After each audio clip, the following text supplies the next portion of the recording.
길을 가시다가 한 사람을 만납니다. 이 한 사람을 만나는데 이 한 사람은 태어날 때부터 맹인이었어요. 그래서 이 태어날 때부터 맹인이었던 사람들을 보면서 예수님의 제자들이 예수님에게 질문을 한 겁니다. 누구의 죄 때문입니까? 말씀같이 금방 읽었는데 2절 같이 읽죠. 시작. 제자들이 물어 이르되 랍비여, 이 사람이 맹인으로 난 것이 누구의 죄로 인함이니이까? 자기니이까? 그의 부모니이까? 아멘. 여러분들 어떻게 생각하세요? 누구의 죄일까요? 먼저 염두에 둘 것은 죄 때문입니다. 누구의 죄든지 죄 때문에 이 사람이 맹인으로 태어났다고 사람들이 생각하는 거예요. 여기에 이 지금 말하는 사람들, 이 성경 속에 등장하는 사람들에게 저변에 깔려있는 기본적인 생각인 거죠. 사람에게 문제가 생겼어요. 사람에게 어려운 일이 생겼습니다. 이해할 수 없고 설명할 수 없는 환란이 벌어진 겁니다. 왜 그런 일들 우리도 가끔씩 경험하지 않아요? 열심히 운동했는데 갑자기 아픈 거예요. 다른 사람보다 더 열심히 몸 관리했고 다른 사람보다 더 열심히 먹는 것도 잘 챙겼고 열심히 했는데 그럼에도 불구하고 몸이 안 좋아진 거예요. 갑자기 큰 병이 생겼다 한 말을 듣습니다. 그러면 언뜻 드는 생각이 처음에는 화도 나지만 생각해 보게 되는 거죠. 혹시 내가 살면서 뭐 잘못한 게 있나? 떠올려 보는 겁니다. 과거를 생각해 보고 아내와의 관계를 생각해 보고 직장 동료들과의 관계를 생각해 보고 젊을 때 했던 이런저런 일들을 떠올리면서 내가 무슨 죄를 지었나 하는 생각을 떠올리게 되는 거죠. 이 맹인은 날 때부터 맹인이었으니까 한 번도 뭘 본 적은 없는 거예요. 그러면서 옆에 사람들의 이야기를 들으면서 생각했을 겁니다. 정말로 왜 그런 걸까? 둘 중에 하나겠죠. 이 제자들이 묻는 것처럼 그의 부모의 죄이든지 아니면 내 죄이든지. 근데 내 죄라고 하면 날 때부터 맹인이었으니까 그 뱃속에 있었던 한 10달 그 안쪽에 있었던 죄인 거잖아요. 확률은 별로 없는 거지. 그럼 뱃속에서 뭘 했겠어요? 엄마 배를 유독 더 차기도 했을 수 있지만 그거로 따지자면 우리 하연이는 아주 큰 죄를 진 거거든요. 그러니까 우리 셋째가 뱃속에 있을 때 사모가 생각했대요. 얘는 사람이 아닐까? 어쩌면 사람이 아닐지도 몰라. 그런 생각을 했대요. 온유는 워낙 얌전해서 초음파를 보면서 한 번도 온유 얼굴을 초음파로 본 적이 없어요. 초음파로 볼 때마다 이러고 있었거든요. 좀 찔러보면 이렇게 손을 움직일 만도 한데 한 번도 안 움직이고 이러고 있어요. 태어났는데 자는데 태어나고 나서 온유가 자는데 이러고 자는 거예요. 그때부터 그랬어요. 여러분 뱃속에서 죄를 지어서 맹인으로 태어날 가능성이 얼마나 되겠어요? 아직 없다. 우리 잘 모르니까. 아직 없다 그러기는 뭐해도 이게 가능성이 아주 낮을 것 같잖아요. 그렇다면 19은 아니 100 중에 99은 부모의 죄 때문일 텐데 그럼 부모는 도대체 우리 부모님 무슨 죄를 진 거야? 무슨 죄를 졌길래 내가 이렇게 태어난 거야? 하는 생각을 하고 있었을 겁니다. 때때로 억울했을 거고 그 부모들은 때때로 죄책감에 시달려 왔을 겁니다. 그러던 중에 답을 얻을 기회가 생긴 거예요. 예수님이 지나가셨잖아요. 예수님이 지나가셨고 그 예수님이 지나가면서 그 날 때부터 된 맹인으로 난 이 사람에 대해서 제자들이 물어봐 준 겁니다. 여러분 기분 나쁜 게 먼저였을까요? 어쩌면 이번에 답을 얻어서 죄책감을 벗을 기회라고 생각하는 게 먼저였을까요? 뭐가 먼저인지는 잘 모르겠으나 어쨌든 두 가지 생각이 한꺼번에 들었을 것 같아요. 화가 나는 거예요. 또 누군가가 이 해묵은 논쟁, 끝끝내 답을 확정할 수 없는 문제를 누군가 또 언급한 거예요. 이 말이 주고 오고 갈 때마다 맹인은 자기 신세가 처량했을 거고 그 이야기를 듣는 부모는 죄책감에 또 시달렸을 거니까. 예수님은 하나님의 아들이시잖아요. 예수님은 그리스도시잖아요. 적어도 이 질문을 하고 있는 제자들에게 예수님은 모든 문제에 대한 답이시잖아요. 이 맹인은 몰라도, 그 옆에 있는 사람들은 몰라도 이 제자들은 이때가 아니면 답을 구할 수 없는 정말 중요한 질문을 예수님에게 한 겁니다. 기회가 온 거죠. 이 해묵은 논쟁, 자기들끼리 우리끼리 이야기해서는 절대로 답을 얻을 수 없을 것 같은 그 문제에 대한 예수님의 입장을 들을 수 있는 아주 특별한 기회를 얻은 겁니다. 모쪼록 말씀을 나누는 중에 우리에게도 예수님이 답해 주신 것으로 말미암아 자유를 누리게 되는, 더 이상 죄책감에 시달리지도 말고 더 이상 나는 쓸모없는 사람이고 별것 아닌 사람이다 하는 엉뚱한 시달림에서 자유롭게 되는 은혜가 여러분들과 제게 있게 되시기를 주의 이름으로 축복합니다. 예수님 대답하신 거예요. 이게 답입니다. 같이요. 3절이요. 시작. 이 사람이나 그 부모의 죄로 인한 것이 아니라 그에게서 하나님의 하시는 일을 나타내고자 하심이라. 고상하게 써놔서 좀 비껴간 듯한 느낌이 있는데, 이건 무슨 말인지 알겠어요? 적어도 그 부모의 탓은 아니라는 거잖아요. 그 부모의 죄는 아닙니다. 그 부모가 결혼할 때 혹은 결혼 전에 무슨 일이 있었는지 더 이상 캐묻지 않아도 돼요. 부모님의 죄 때문이 아닙니다. 정말 감사하게도 이 아이가 뱃속에 있을 때 특별히 나쁜 아이였기 때문도 아닙니다. 그러면 이 사람이, 이 맹인인 사람이 맹인으로 태어난 건 누구 때문이라고요? 하나님 때문이에요. 하나님께서 당신의 일을 나타내시기 위함이다 라고 말했는데, 이렇게 하니까 하나님께서 뭔가 고상한 뜻이 있겠지. 그러나 그렇게 고상하게 포장하지 않고 그냥 들으면 무슨 말씀이냐 하면, 이건 저 사람들 때문이 아니라 하나님 때문이야. 우와! 내 탓이 아니라잖아요. 가끔씩 우리가 삶에서 이해할 수 없는, 우리의 마음을 무너지게 하는 아픈 일을 만날 때 매번 나를 괴롭혀왔던 그거요.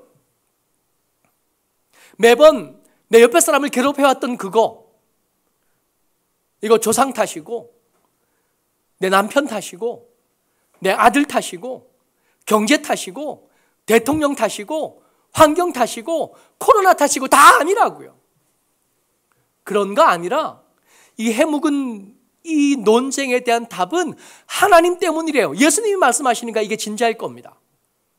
하나님 때문이다 라고 써놨지만, 제가 이렇게 말씀드리지만 사실은 하나님 때문이라기보다는 너희가 알 수 있는 영역의 질문은 아니야가 더 맞아요.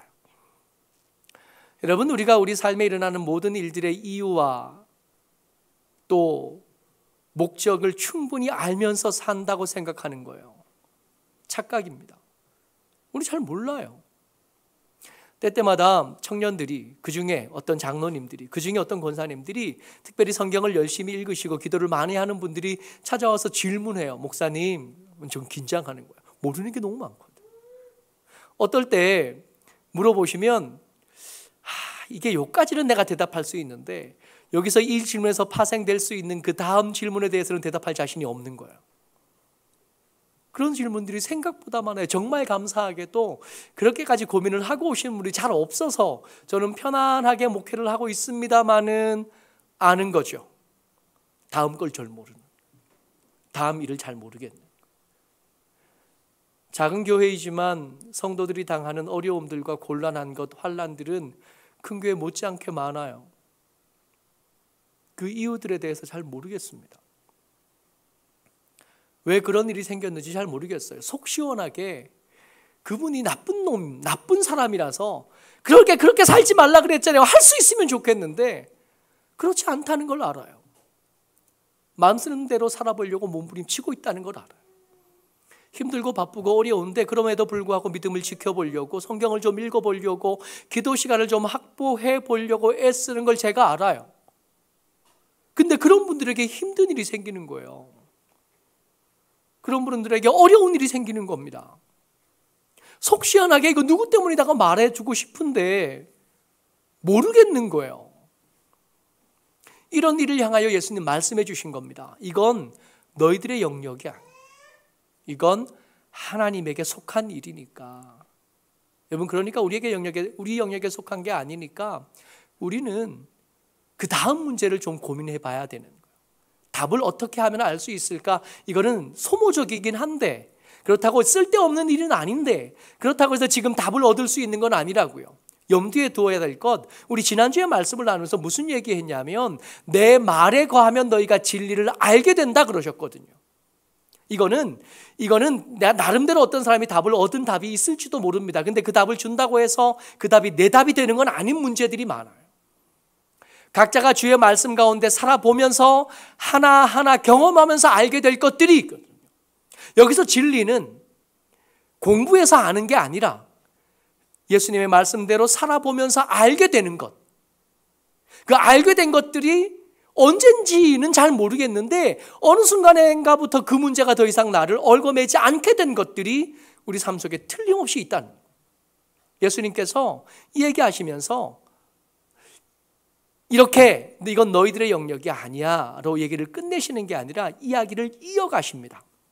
그런데 우리 영역에 속한 것은 이건 너희들의 일이 아니야, 이건 하나님 때문이야가 아니라 우리가 주목해서 들어야 될 말씀은 그 다음 말씀이에요. 우리 영역이 아니니까요.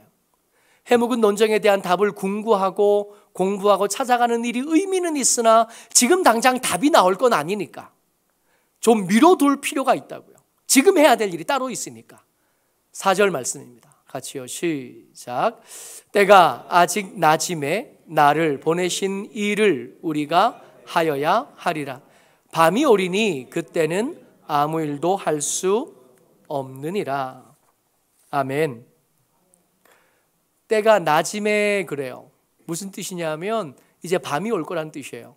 그러니까 지금 우리에게 속하지 않은 일들에 대한 답을 구하려고 논쟁할 때가 아니라 먼저 급하게 해야 될 일이 있는데 이 급하게 해야 될 일을 할 수 있는 시간이 그렇게 많이 남지 않았다는 거예요. 4절, 5절까지 한번 더 읽어보죠. 시작.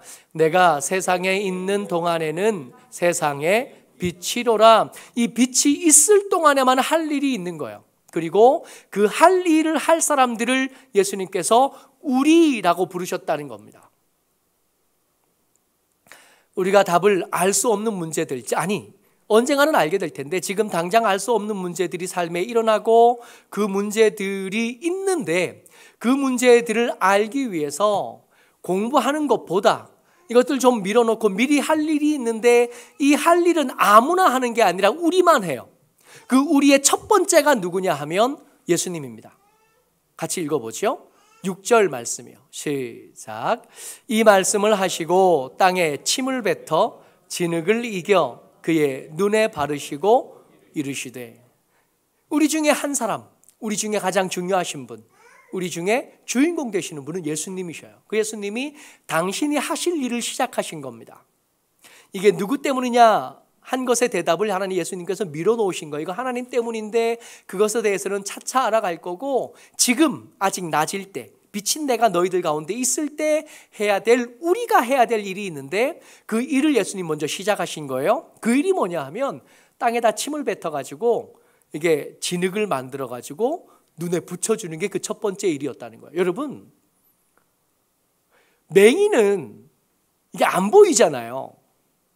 이게 안 보이니까 지금 내 눈에 바르는 진흙이 어떻게 만들어진 진흙인지 몰라요. 맹이는 상관없지만 이 이야기를 옆에서 보거나 이 이야기를 옆에서 듣는 우리는 왜 이런 방법이어야 되냐고요. 예수님이 그동안 급하다고 말하는 사람들에게 얼마든지 말씀으로만 많은 기적을 행하셨거든요. 요한복음에 나오는 이야기만 해도 왕의 신하가 그 아들 살리려고 예수님 계신 곳으로 뛰어왔잖아요. 뛰어와가지고 예수님, 내 아들이 죽어가는 것을 보고 왔습니다. 빨리 좀 같이 가주셔서 내 아들을 고쳐주십시오 그랬잖아요. 근데 예수님은 안 따라가셨거든요. 안 따라가시고 그냥 가라 그랬어요. 괜찮을 거라고. 그때는 집에 돌아가다가 자기 집에서 출발한 하인들을 만나서 나았다는 얘기를 들어요. 그 날짜를 시간을 꼽아보니까 어제 예수님 말씀하실 그때쯤 나았다는 걸 알게 되는 거예요. 우와. 이러면 얼마나 우아하고 좋아요. 말씀으로만 고치시면. 여러분, 베데스다의 그 환자 기억나시죠? 그 환자를 고치실 때 이 환자가 예수님 고쳐주십시오 그러지도 않았고, 다 고친 다음에 예수님 고맙습니다 그러지도 않았고, 오히려 예수님을 팔아먹은 그 나쁜 놈한테도 예수님 고쳐주실 때 말씀으로만 하셨어요. 얼마나 우아하고 좋아, 말씀으로만. 근데 이 날 때부터 맹인이었던 이 사람을 고치시는데 예수님께서 바닥에 침을 뱉어서 진흙을 만드신 것, 그것을 눈에 붙이셨어요.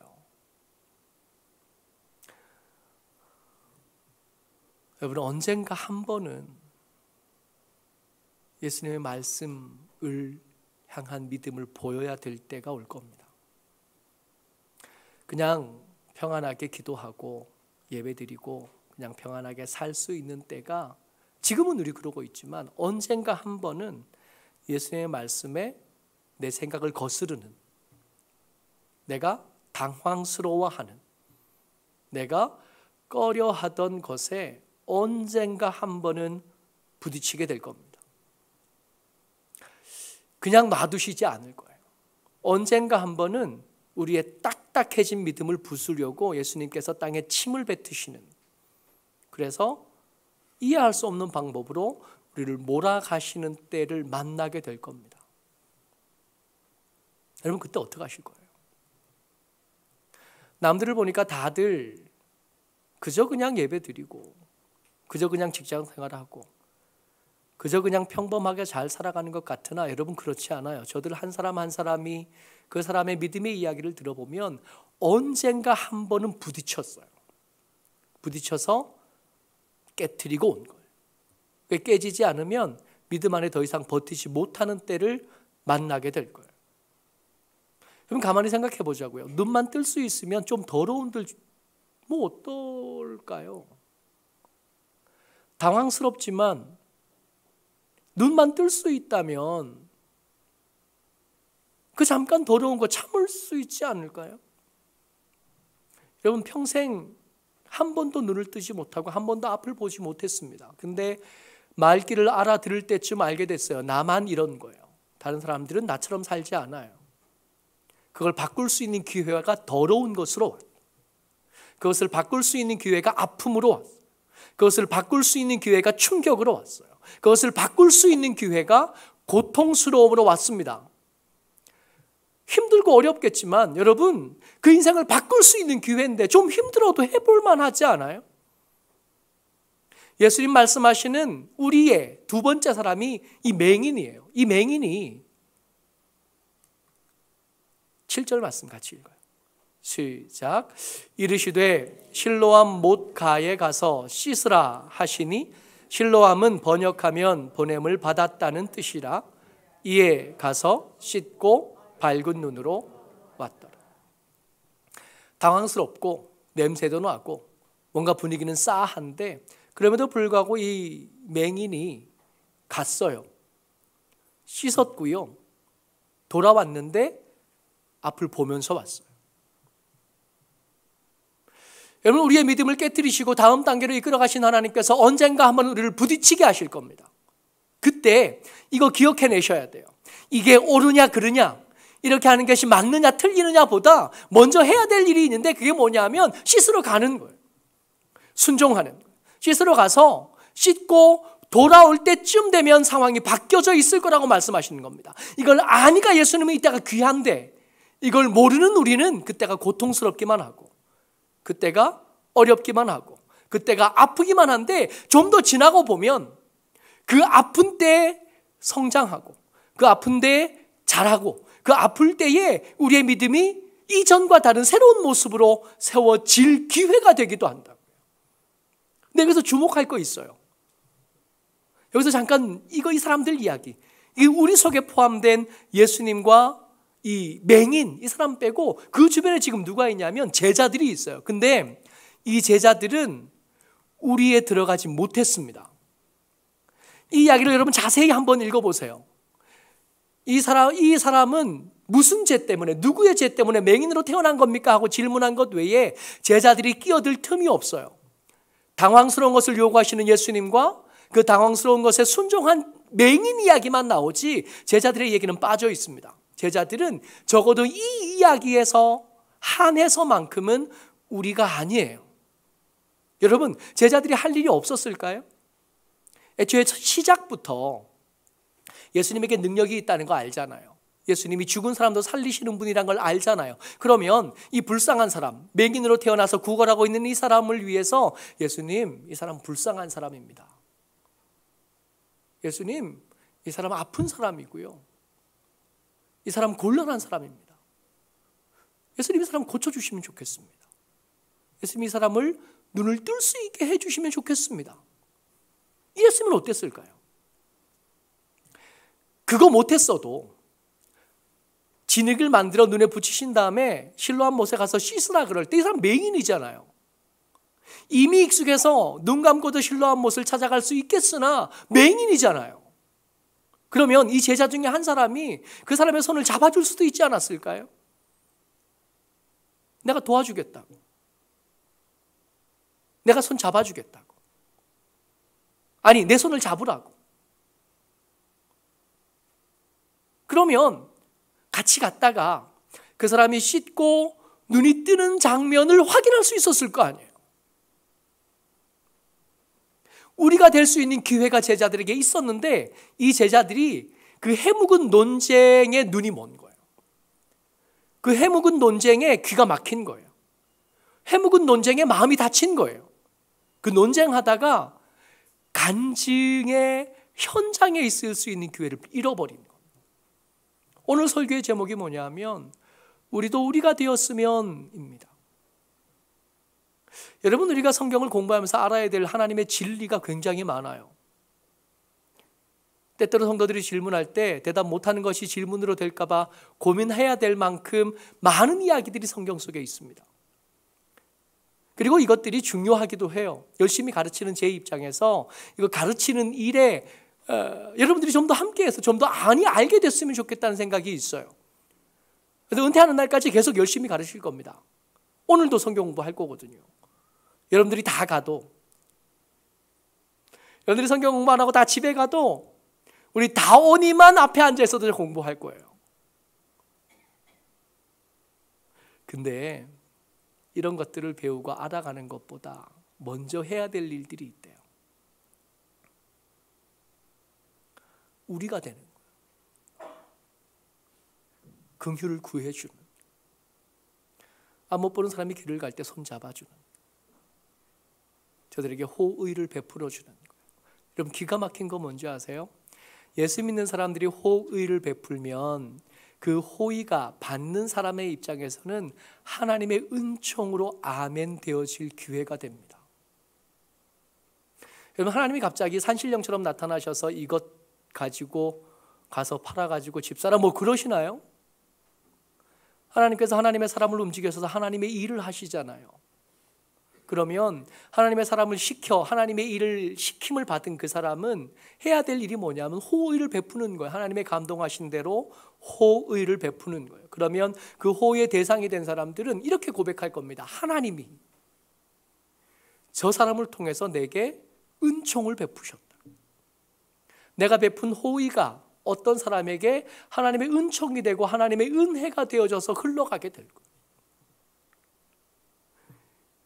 누구의 죄 때문입니까? 이거 중요한 문제인데 이것보다 우리가 먼저 해야 될 일이 있어요.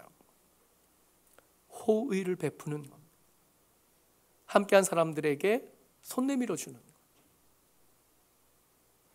저들의 손을 잡아주고 품어주고 안아주고 괜찮다고 말해주고 잘할 수 있을 거라고 말해주고 힘내자고, 큰 도움은 못 돼도 같이 기도해 주겠다고, 내가 밥 한 끼는 살 수 있다고. 오늘 설교의 제목처럼 우리도 예수님 말씀하시는 하나님의 일을 하는 하나님의 사람들, 우리가 될 수 있었으면 좋겠습니다. 우리가 우리 서로에게 우리가 되는 은혜가, 그 순종이 우리 가운데 있게 되시기를 주의 이름으로 축복합니다. 아멘. 은혜가 많으신 아버지